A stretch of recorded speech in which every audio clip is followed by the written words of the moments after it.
Grantaraj Srimad Bhagavatam ki. Nitai Gaur Premanande. Hari Hari Bol. All glories to the assembled devotees. Hare Krishna. All glories to the assembled devotees. Hare Krishna. All glories to the assembled devotees. Hare Krishna. All glories to the lotus feet of Shri Guru and Shri Gauranga. All glories to Srila Prabhupada. Nama Om Vishnu Padaya Krishna Prastaya Bhutale Srimate Bhaktivedanta Swami Niti Namini. Namaste Saraswati Deve Gauravani Pracharine Nirvishesha Shunyavadi Paschatati Shatarine. Nama Om Vishnu Padaya Krishna Prastaya Bhutale Srimate Bhaktivedanta Swami Namaste Krishna Padaya Prabhupada Shatarine Shri Gaura Karuna Shakti Bhakti. Narayanam namaskritam naram chaiva narottamam devim saraswatim vyasam tato jayam udirayit nastapeshu abhadreshu nityam bhagavata sevaya bhakti uttama shloke bhaktir bhavati naishtuki. Om namo bhagavate vasudevaya. Namo Bhagavate Vasudevaya. Om Namo Bhagavate Vasudevaya. Om Namo Bhagavate Vasudevaya. Om Namo Bhagavate Vasudevaya. Om Namo Bhagavate Vasudevaya. Continuing our study of the 14th chapter on the first canto of Srimad Bhagavatam about Lord Krishna's passing, or Lord Krishna's departure. There's a series of inquiries from Maharaj Yudhisthira to Arjuna, who went out, Yudhisthira had sent to Dwarka to find out what was happening with Krishna and the Yadus. And he was away for, many, many months. And when he came back, and all these different omens started happening. Of course, Narada Muni had told Yudhisthira that the time was coming when Lord Krishna will be departing from this world. And with the removal of Krishna from this world would, also come different signs of inauspiciousness. Where there's Krishna, auspiciousness is there. Krishna is not. The world is devoid of that level of grace and mercy. So he's asking all these different questions in a very roundabout way. How is this person? How is that person? What's happening here? What's happening there? And really what he's asking is, how is Govinda? How is Krishna? He doesn't, but he's asking it in a very roundabout way, almost like he doesn't want to hear the bad news. So he's trying to get it indirectly. So text number 38, I'll chant it, and I'll chant it 3 times, then you can chant as well. This is a tough one for me. I struggle already with Sanskrit. Please forgive me and bear with me. I'll make my best humble attempt at it. If you want to laugh, please go ahead and laugh at me. It'll be good for my false ego. We won't do that. You can do it, Prabhuji. Yeah. Yad bahudanda biyud ayunu jivano yadu paravirhi akuto bayamahu ari kramantyan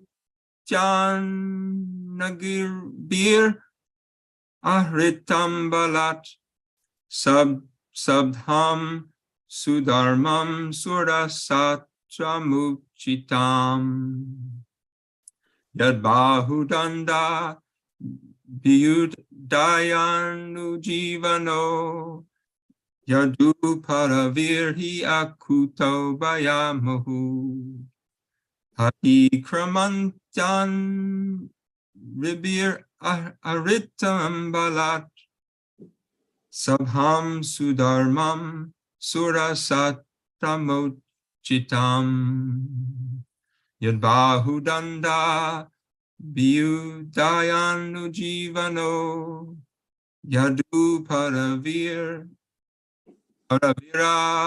akuto bayamuhu adikramantyan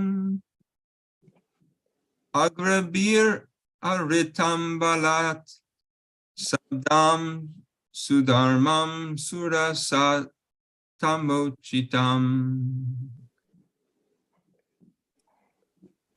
Please chant. Yad bahudanda sudayanu yadu pravira hiyakuto bayamuhu adhikramantyanghrivir ashritam sabam sudharmam surasatamochitam.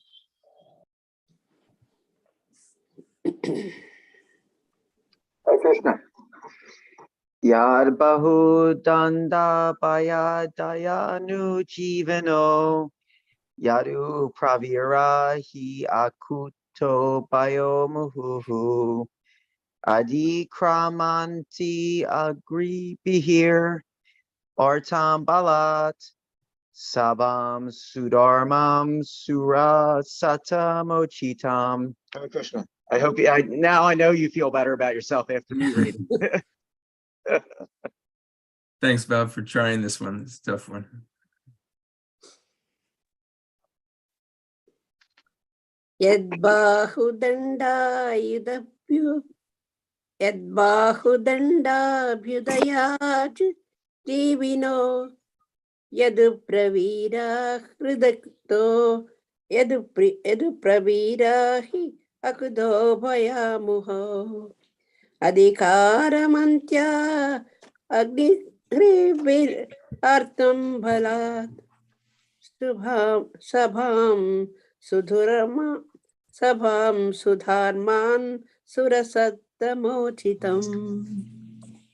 I think I did. So. Excellent. Krishna. Yad bahudada buyudaya ujvino yadu pravirai adu gobhaya moho adikramani agnibir aritam balat Shravam sudharmam surasantamochitam. Hare Krishna.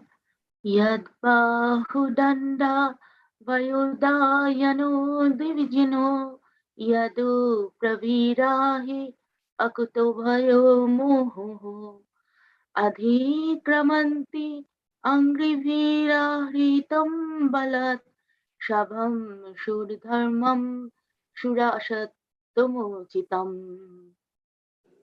Hare Krishna. Yadbahu danda bhuho daya anujivano yadu prabhirahi akuto bhayo muhamu adhikaramanti angiribhir aharatam balat sabham sudharmam surashattomochitam. Hare Krishna. Hare Krishna. Yad bahu danda apyuda anujivino yadu pravirahya akuto bhayamuhu adhikramantya angripira kiritam bala sabam sudharmam surasatam mochitam. Hare Krishna.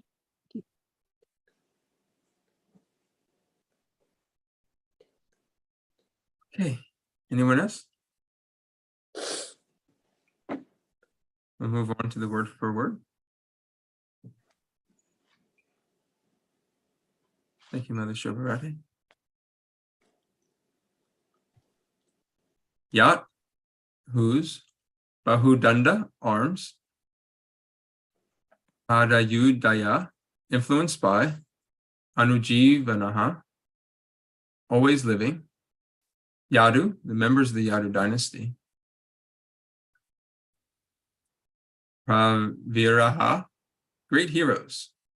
He Akuto Bayaha, fearless in every respect. Muhu, constantly. Adi Pramanti, traversing. Angribihi, by foot. Haritam, brought by. Balat, by force. Sabham, assembly house. Sudarmam, Sudarma, Surasatama, the best of the demigods. Uchitam, deserving. Translation and purport by His Divine Grace, Srila A.C. Bhaktivedanta Swami Prabhupada.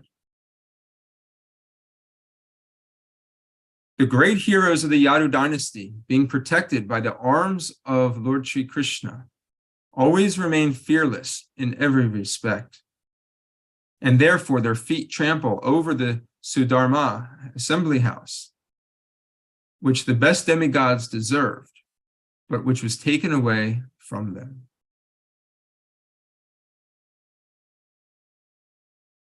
Purport. Those who are directly servitors of the Lord are protected by the Lord from all fearfulness. And they also enjoy the best of things, even if they are forcibly accumulated. The Lord is equal in behavior to all living beings, but he is partial to his pure devotees, being very affectionate towards them. The city of Dwarka was flourishing, being enriched with the best of things in the material world. The state assembly house is constructed according to the dignity of the particular state. In the heavenly planets, the state assembly house called Sudharma was deserving of the dignity of the best of the demigods. Such an assembly house is never meant for any state on the globe, because the human being on the earth is unable to construct it, however far a particular state may be materially advanced. But during the time of Lord Krishna's presence on earth, the members of the Yadu family forcibly brought the celestial assembly house to earth and placed it at Dwarka.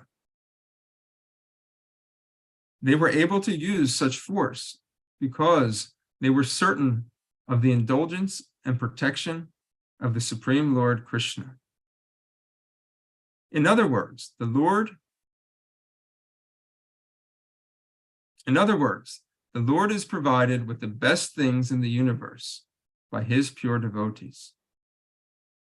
Lord Krishna was provided with all kinds of comforts and facilities available within the universe by the members of the Yadu dynasty. And in return, such servitors of the Lord were protected and fearless. A forgetful conditioned soul is fearful, but a liberated soul is never fearful, just as a small child, completely dependent on the mercy of his father, is never fearful of anyone. Fearfulness is a sort of illusion for the living being when he is in slumber and forgetting his eternal relation with the Lord. Since the living being is never to die by his constitution, as stated in Bhagavad Gita 2:20, then what is the cause of fearfulness? A person may be fearful of a tiger in a dream, but another man who is awake by his side sees no tiger there. The tiger is a myth for both of them, namely the person dreaming and the person awake, because actually there is no tiger. But the man forgetful of his awkward life is fearful, whereas the man who has not forgotten his position is not at all fearful. Thus, the members of the Yadu dynasty were fully awake in their service to the Lord, and therefore There was no tiger for them to be afraid of at any time. Even if there were a real tiger, the Lord was there to protect them. Srila Prabhupada. Om Agyanata Marandasya Gyananjana Shalakaya Chakshur Umritam Yena Tasmai Shri Guruve Namaha Shri Chaitanya Manobishtam Swapitam Yena Bhutale Swayam Rupa Karamayam Dadati Swapadantikam. Jai Shri Krishna Chaitanya Prabhu Nityananda Shri Advaita Gadadhar Shri Vasadi Gaura Bhaktavinda. Hare Krishna Krishna Krishna Hare Hare Hare Rama Rama Rama Hare Hare. Panchakopatarubhischa Kripasindhuvyavacha Patitanam Pavanevyo Vaishnavevyo Namo Namaha. The great heroes of the Yadu dynasty, being protected by the arms of Lord Shri Krishna, always remain fearless in every respect, and therefore their feet trample over the Sudharma assembly house, which the best demigods deserved, but which was taken away from them.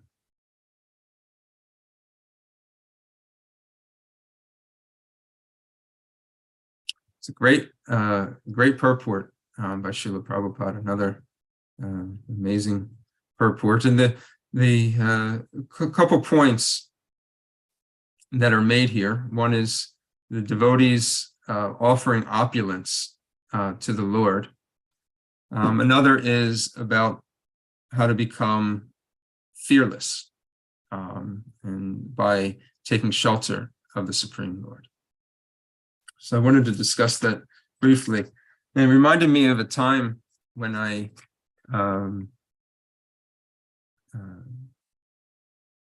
went to a Bible study many years ago. A friend at work, he would hold this Bible study during lunch, and we would have spiritual discussions. And one time he said, "Why don't you come to the Bible study?" I said, "Sure, why not? Can't hurt, meet some nice people who are, God-minded." So I went, and they proposed a very interesting question. And in that question, they said, if you found out that Jesus was coming to visit you today, how would you receive him?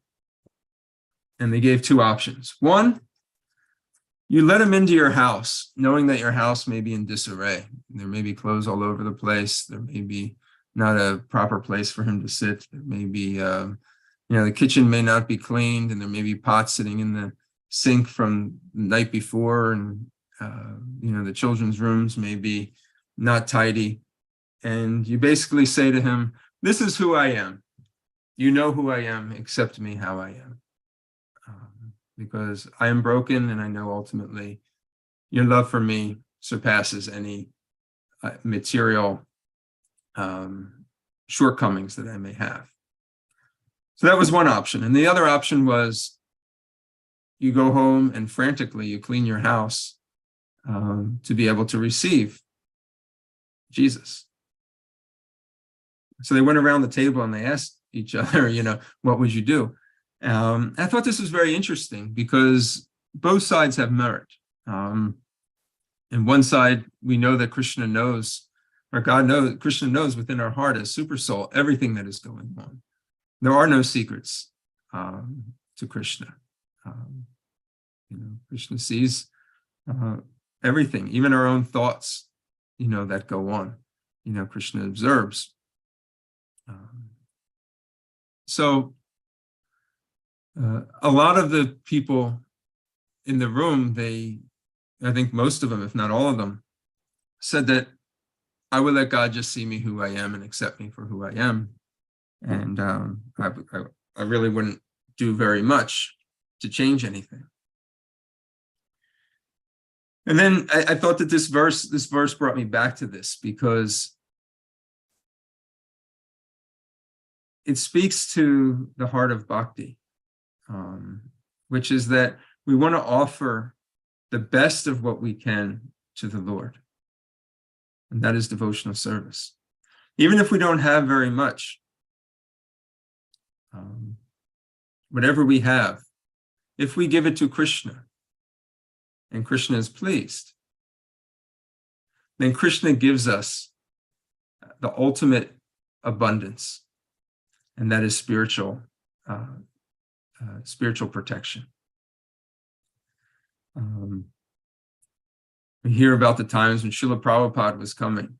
Srila Prabhupada was coming to a temple, and they would quickly paint, and they would tidy up, and they would make everything as nice as possible, even if the devotees didn't have very much facility or resources, but whatever they could, because they wanted to show the respect, appreciation, as well as love for somebody so important in their life. Just as a boy would go to great lengths to buy something very special for somebody who he's attracted to. These are the types of things that we see that when a person has a sense of love and a deeper commitment, this is a way of showing your appreciation. We see this in a couple ways as well, in a couple of different leelas. One is the Brahmin and the sweet rice. There was a Brahmin who didn't have the facility to offer anything to the Lord. So he sat down and went into meditation. And in that meditation, he started thinking of the most opulent type of sweet rice to offer to the Lord. And mentally, he engaged in that activity,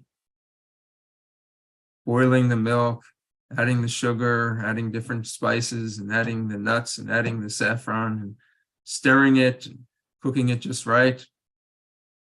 And then when he went to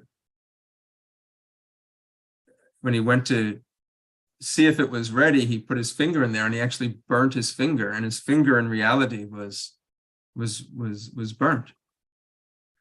He didn't have anything, but even to the point where he said, I want to offer something very opulent to the Lord. I could say, Lord, I don't have anything. Here's some water. You'll have to just accept what I have.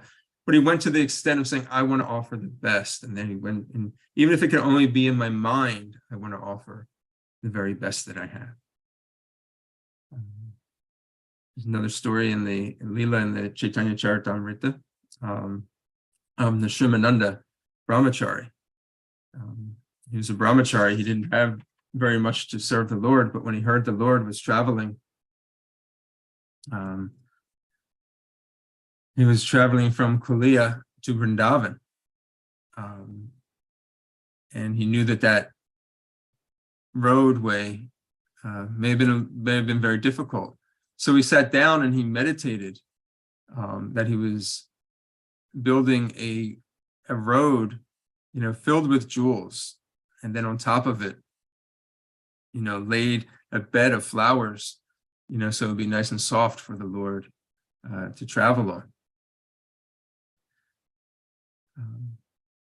So in this way, he offered the very best he could possibly have, even though he had nothing, even if it was only mentally, he offered it to the Lord. Of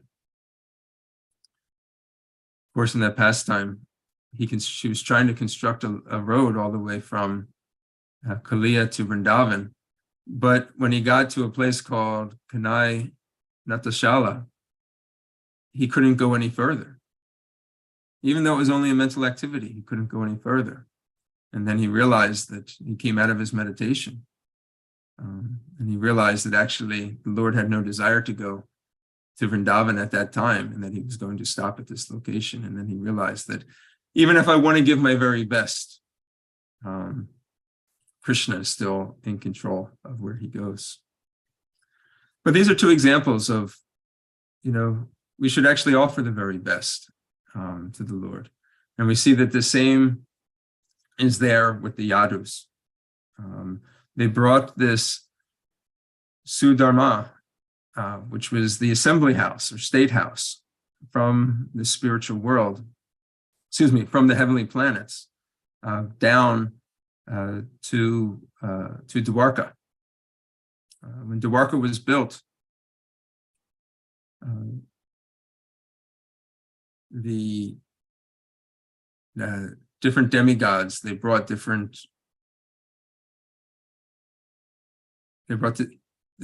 things of gifts to offer to Dwarka, to Lord Krishna in Dwarka. One of them was the Sudharma, and that was given by Indra, Lord Indra.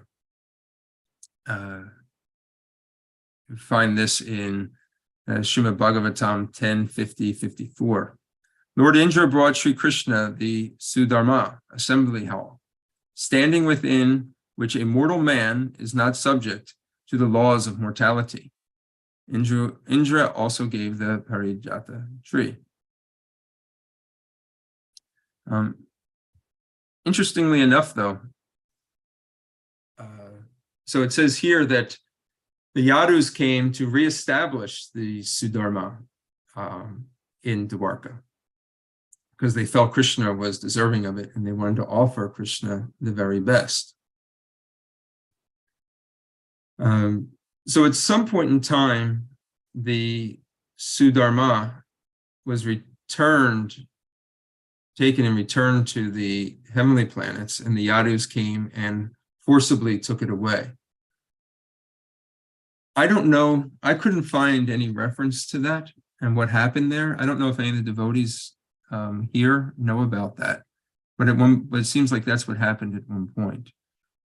Does anybody know about that pastime that could share?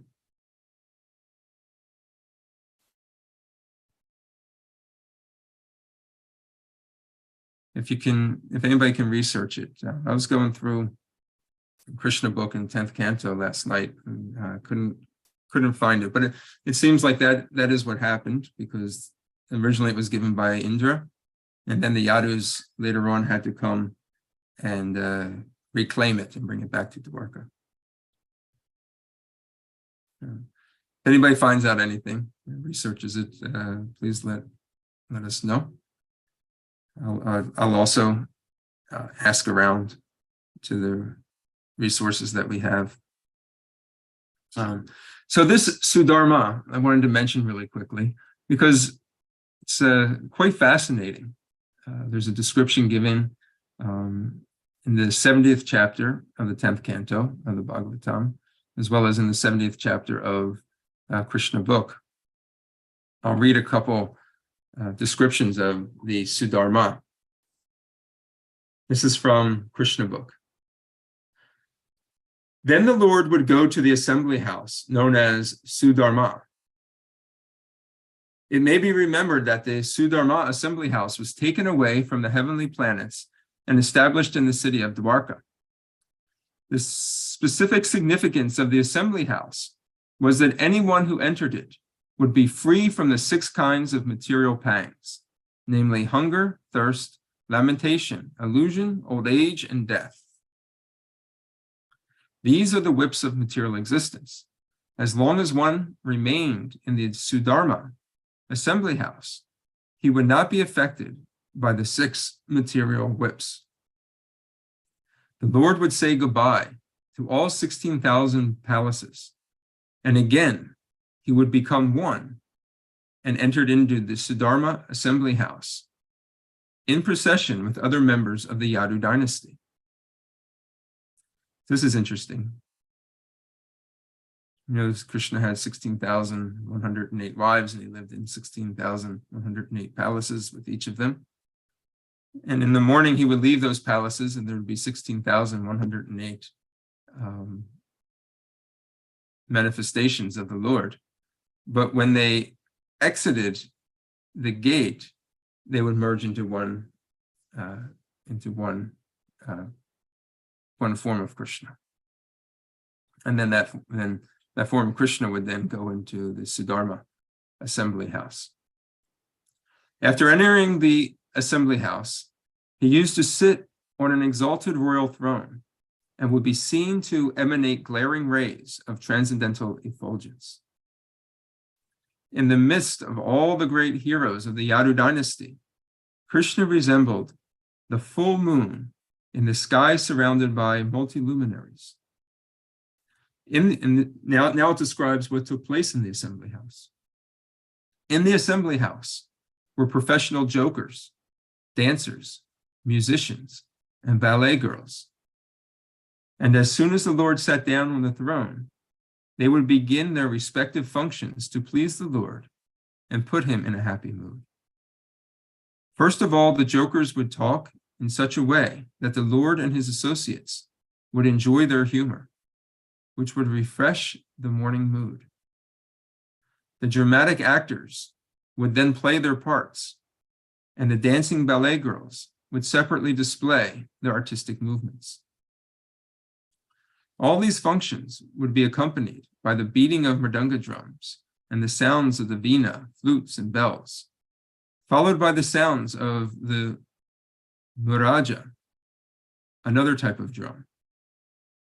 To these musical vibrations, the auspicious sound of the conch shell would be added. The professional singers called sutas and magadas would sing, and others would perform their dancing art. In this way, as devotees, they would offer respectful prayers to the Supreme Personality of Godhead. Sometimes the learned brahmanas present in the assembly would chant Vedic hymns and explain to them, to the audience, to the best of their knowledge, what they were. And some of them would recite old historical accounts and activities of prominent kings. The Lord, accompanied by his associates, would be very much pleased to hear them.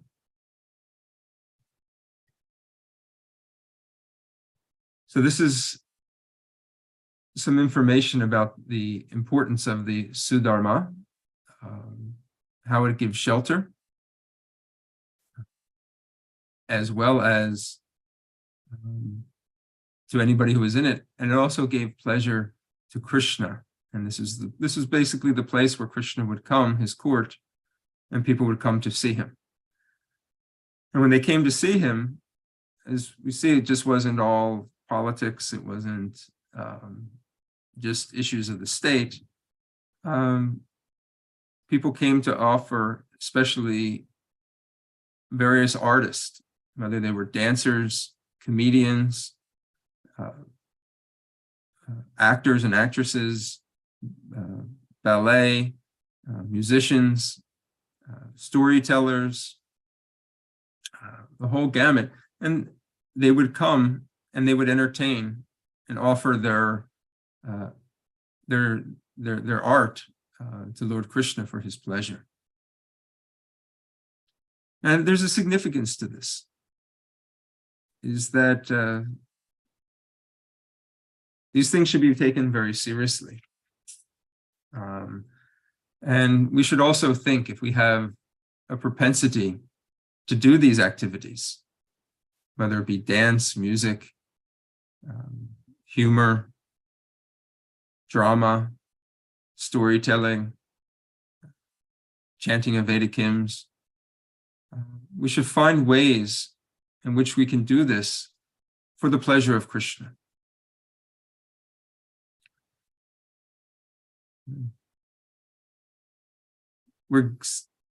Different people are given different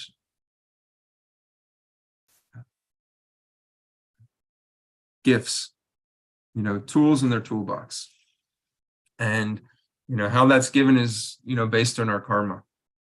And when we use these things as a matter of duty, then it becomes, we're executing our dharma. But when our dharma is used for the pleasure of Lord Krishna, then it becomes service. And we can see that Krishna actually enjoys this. So this is one thing, even in the society as a total, we don't have so much of, but we do have some. And some devotees have really made an effort to try to, bring forward the arts. But it's very hard to survive as an artist. There's not a whole lot of support for it. But even in this group, I just wanted to say that, if anybody has an inclination and a desire to do this, there's a great need for it. To organize, one, and then to actually perform and demonstrate these types of functions for the pleasure of the Lord, for the pleasure of the Lord's devotees, for upliftment and inspiration. And also, this would be a wonderful way to engage your natural propensities in the service of the Lord. So if there is anybody that would like to start a drama club or, offer, dance, to teach dance, even other things like public speaking, how to teach. These are very important things that can be used in the service of the Lord. Okay, so finally, we wanted to go to the next part of the teaching today, and that is on fear. And that is something that should resonate with everybody, because fear is a real emotion that I think everyone who's not on the self-realized platform, struggles with to some degree. And to the extent that we fear is also to the extent that we are taking full shelter of Lord Krishna.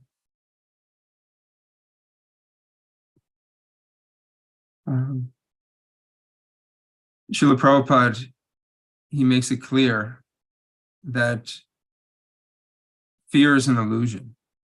And that illusion is based on our forgetfulness of our true self.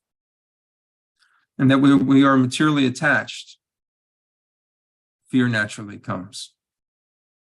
When we feel that we're this body and we know the body is going to die and all its possessions with it are going to go away with it, fear enters into our life. However, where there is knowledge,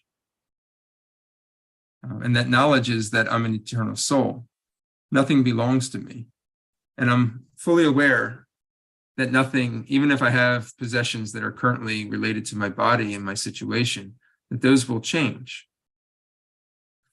But my real treasure belongs with Krishna in my spiritual identity. Then one can become fearless. Abhaya Charanaravinda. Abhaya means fear. Abhaya means without fear. One who's fearless by taking shelter of the lotus feet of Lord Krishna. That is Srila Prabhupada's initiated name, Abhaya Charanaravinda. Abhaya Charan was his birth name, given by his father. So this is very important for us to understand that to overcome fear, we have to take shelter of Krishna. And this is something that can be cultivated throughout our life at every moment. One, by identifying when we find ourselves fearful of a situation, remembering that in the presence of Krishna, that we are protected. Now, what protection is Krishna guaranteeing? In the Bhagavad Gita, the second chapter, Krishna talks about fear. Text number 40. Very famous verse. In this endeavor, there's no loss or diminution. And even a little advancement on the path, one can be protected from the most dangerous type of fear.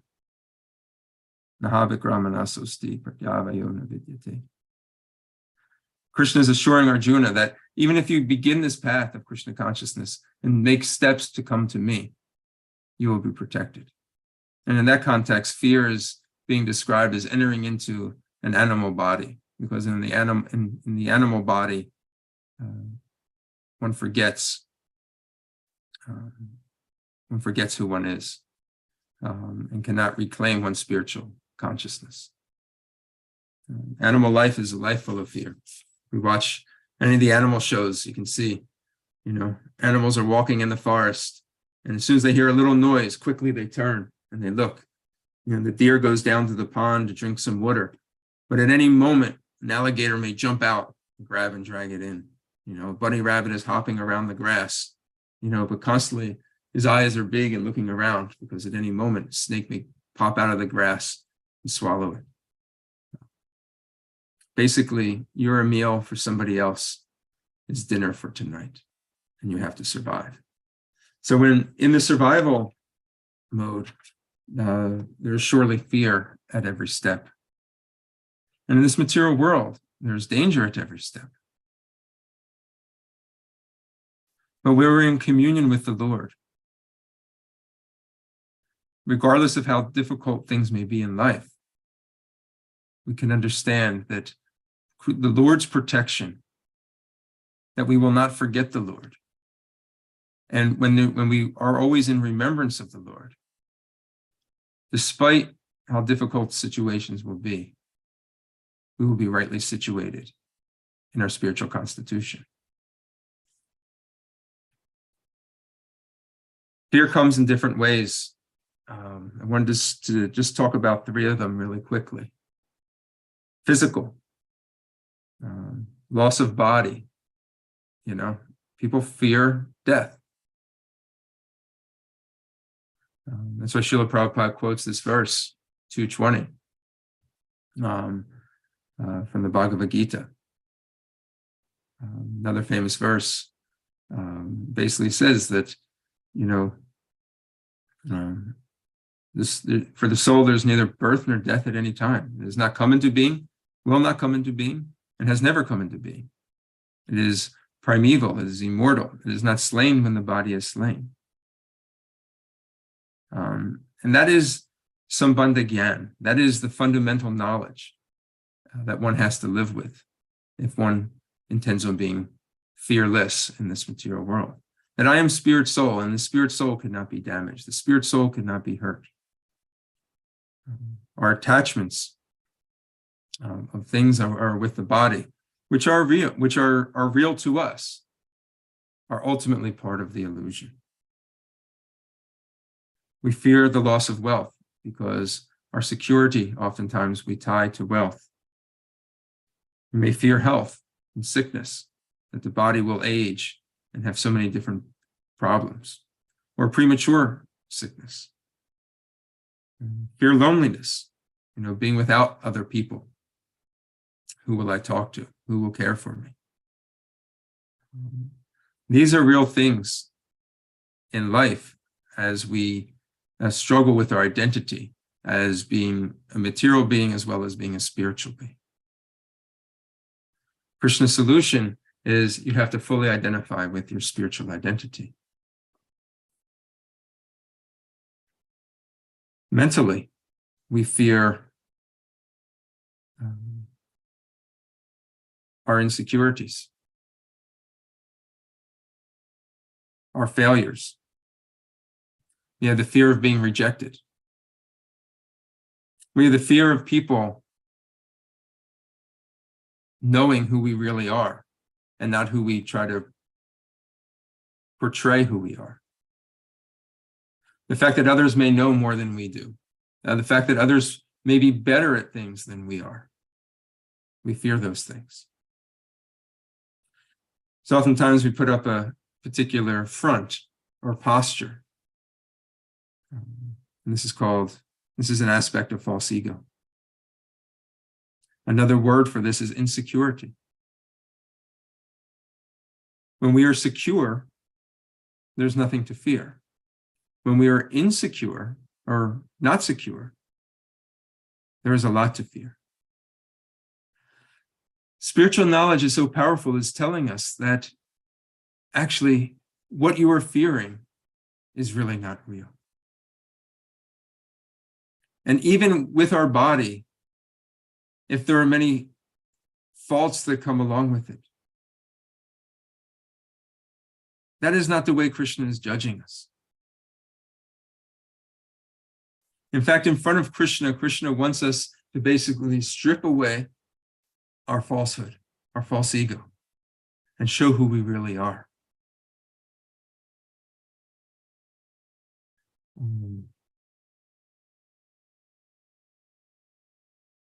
Term, become naked in front of God.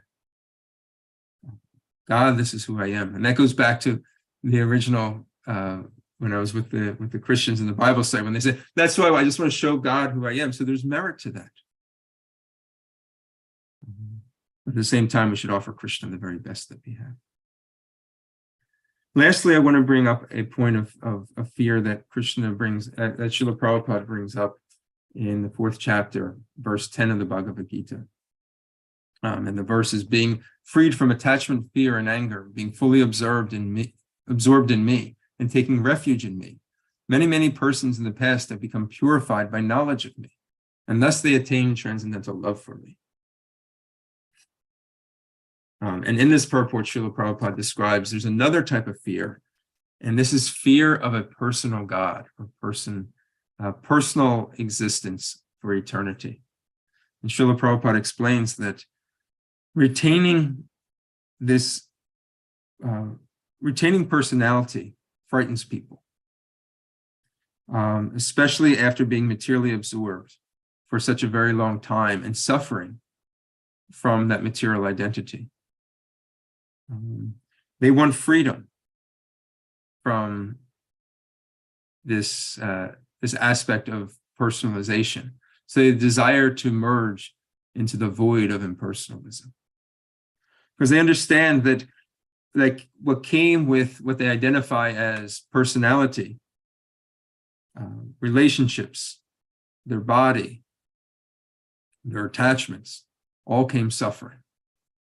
So then when they learn about spiritual existence, it's about purified personalism, true personal relationships around the Supreme Lord. They become fearful of their own life as materialists, attached to so many things. So therefore they get stuck and they become attached due to their frustrations with material life of merging into the impersonal void of Brahman. Krishna gives us two examples, or Srila Prabhupada gives us two examples of overcoming fear in this purport.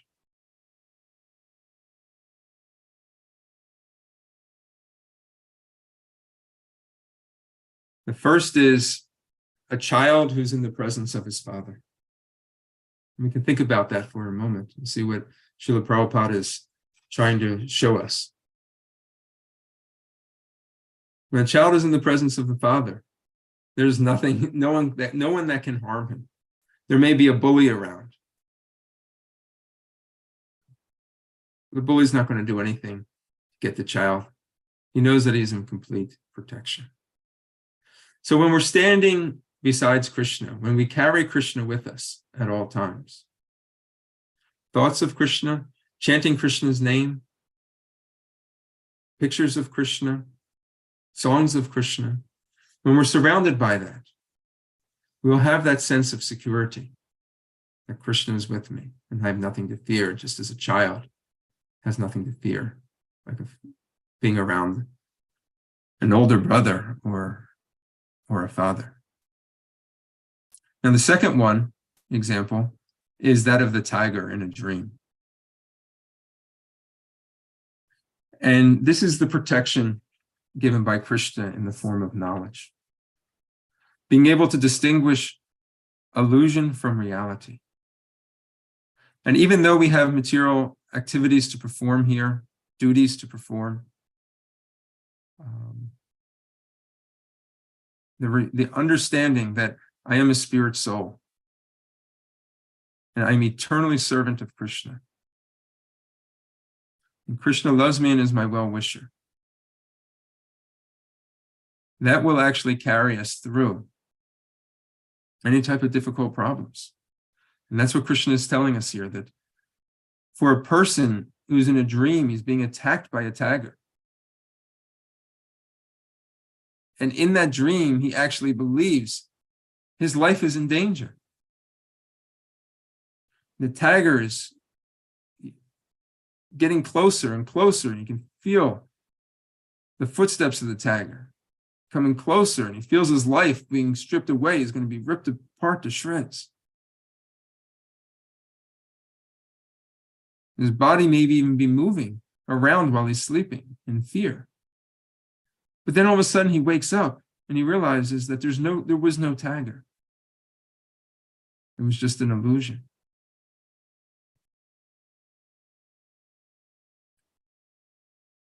So to be in knowledge and to be always remembering Krishna, we can be secure. And that is true security. I want to just give one last plug for a practice of fearlessness. And I want to hear from everybody themselves. For me, a good practice to become fearless and dependent on Krishna is going out on book distribution. Because in book distribution, you get rejected a lot. And that was something that I always struggled with, is rejection. In fact, when I started going out on book distribution a couple of years ago, I told myself, I don't have any goal of number of books I'm going to distribute today. My goal is how many rejections can I get? Because I knew if I got at least 40 rejections, then at least the false ego would begin to soften up. And then I would allow Krishna to direct me from within. This is not self-torture. It's actually self-liberating. When we have to face the fact that maybe I'm not very convincing. Maybe when I walk up to somebody and they say, nah, sorry. But they can't even give you the time of day when you say, excuse me, sir. And they say, no. Excuse me, ma'am, do you have no? I have something for you, not interested.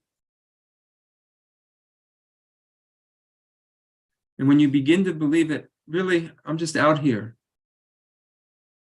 trying to do good by giving somebody spiritual knowledge, to be an agent of Srila Prabhupada and of Krishna, to bring this wisdom that started from them and passed down to me, and I'm just trying to carry it forward. I'm just trying to please them, even though I'm insufficient. When we eventually get to that point and we get rejected, and we understand that actually I'm not very special at all. I'm completely dependent on the Lord. Sometimes we need those activities in our life to reinforce how important it is that this is the only way to achieve real fearlessness from this world. So we are going on book distribution if anybody wants to join us. The month of December is a special month in ISKCON for distributing Srila Prabhupada's books. So if you want to join us, Saturday at 1:30, Rittenhouse Square. We'll be leaving the temple around 1 o'clock if you need a ride. And other places as well, I know devotees are gathering to distribute. This is a wonderful way to please Krishna and Srila Prabhupada and practice this principle of dependency on Krishna. Okay, any questions or comments? We'll stop right now. Hare Krishna.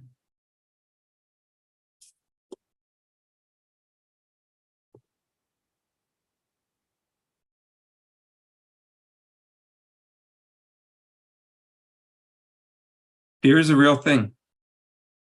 And this is something that we develop this fearlessness as we progress in our spiritual lives. But we should see, as we come closer to Krishna, Krishna gives us the sense of security. I don't know if anybody has any realizations on that they could share.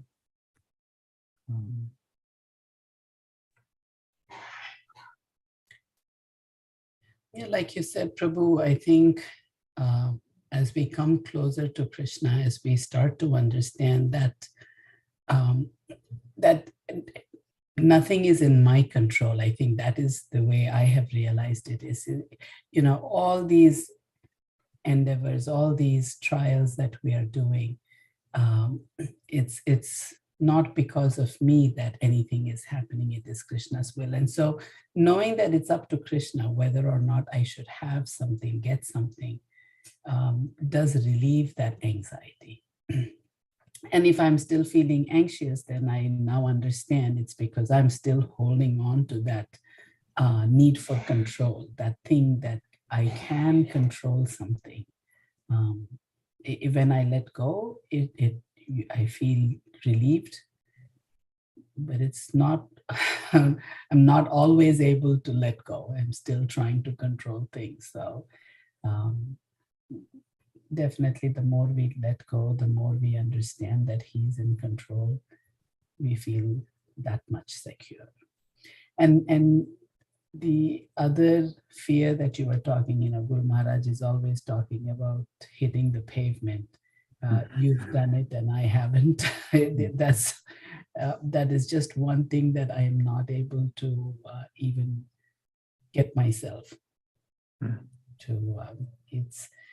And rejection happens all the time. You said it's a fear of rejection. Rejection is happening all the time. Whether or not I go to book distribution and I am being rejected, but still that step of getting in front of somebody and asking them to do something, that is just still something that is very, very difficult. I don't know when Krishna will give me that. I am praying for it. So at least in that way I am trying, but I don't know why, but it's very difficult for me. Thank you for bringing that up. I liked your points before as well, but on that point, the good thing is you have identified it. And a lot of people are just in denial of their own challenges or insecurity, and being in denial of it because we don't want anybody to realize that we have this condition. You can't help yourself. You put up a fortress, you build a callus around it, you build up a front, and that's the false ego. So the first step is actually saying, yeah, this is what I am, and this is what I'm struggling with. And then from there, you let Krishna take over. You let Guru take over. And Krishna works in mysterious ways. Sometimes Krishna will trick us. Like your mom may say, come on, let me set a table up here at the Indian market. And then, oh, I have to use the bathroom here. You have to sit at the table while I'm in the bathroom. Next thing you know, you're distributing books. And,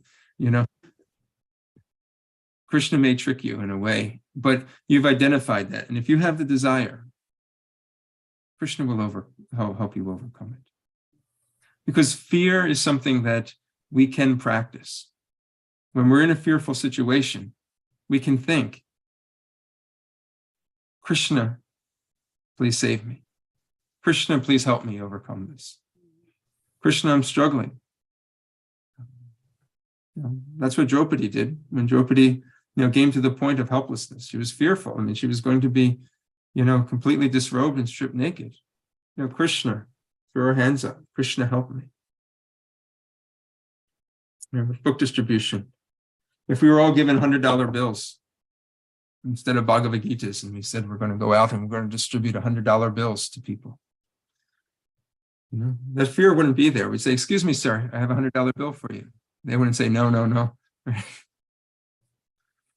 So because people aren't thinking this way, they're thinking about where's the next appointment I have to go to, where's the next business arrangement or the friends I have to meet. They're not thinking about their spiritual life. And that is the difficulty of this type of service, this line of work, is that we're trying to give something to people that they know that deep down they need, but they're not aware that they need. So with that, it requires some creative ways to be able to open that up. And we can't be attached. All we can do is our part and try. Knowing that if we do, Krishna will be pleased. That's all we can ask for. Like the Yadus, they had full faith that if I'm going to take this Sudharma back from the heavenly planets, we still have to find out that the pastime, how that happened. I'm sure it was not an easy thing to do, and there was a lot of resistance, but they knew that they were under the protection of Krishna. So thank you for bringing that up and sharing that. Yep. Took some courage, so thank you. Anyone else before we conclude? All right. Thank you for your kind attention. Hopefully you took some things away today. One about offering all the best that we can to the Lord, regardless of our resources. Yes, Krishna sees us and for who we are. But for Krishna, we should always be wanting to do our very best. Prabhupada said, everything should be better than first class. Secondly, the arts, we should give some attention to the arts. If we do have inclinations for serving Krishna in an artistic way, that should be cultivated. If you know somebody or are somebody, let's work together to try to bring about a greater sense of arts within our community. And then lastly, about fear. Follow in the footsteps of Srila Prabhupada, fearless by being at the lotus feet of Lord Krishna. Abhay Charanaravinda. Thank you. Hare Krishna. All glories to Srila Prabhupada. Hope you can join us tonight for our Srila Prabhupada book study. Srila Prabhupada Leela. We're reading the Transcendental Diaries by Hari Sari Prabhu, one of Srila Prabhupada's personal assistants for many years. That's 7 o'clock to 8 o'clock on the same Zoom channel. On Saturday, as I mentioned, we'll be doing book distribution. We're leaving the temple at 1 o'clock, 1:30 to roughly 3:30 at Rittenhouse Square. And then 5 o'clock in the evening, we will have Bhagavad Gita reading for Gita Jayanti. Saturday's the day the Bhagavad Gita was spoken. It's also Ekadasi that day. We're going to read the whole Bhagavad Gita from 5 o'clock to 8 o'clock in the temple room. English version. And then on Sunday, 1:30 to 4:30, we'll be chanting the Sanskrit of the Bhagavad Gita. So who is organizing the Sundays speakers or readers? Sita has a list. Okay. Sita, you can maybe connect with Shobha Radhe. She has any questions, or Shobha Radhe connect with Sita. Yeah. I think she was working on it yesterday. Yeah. Okay. Hare Krishna. Glories to Srila Prabhupada. Grantaraj Srimad Bhagavatam ki.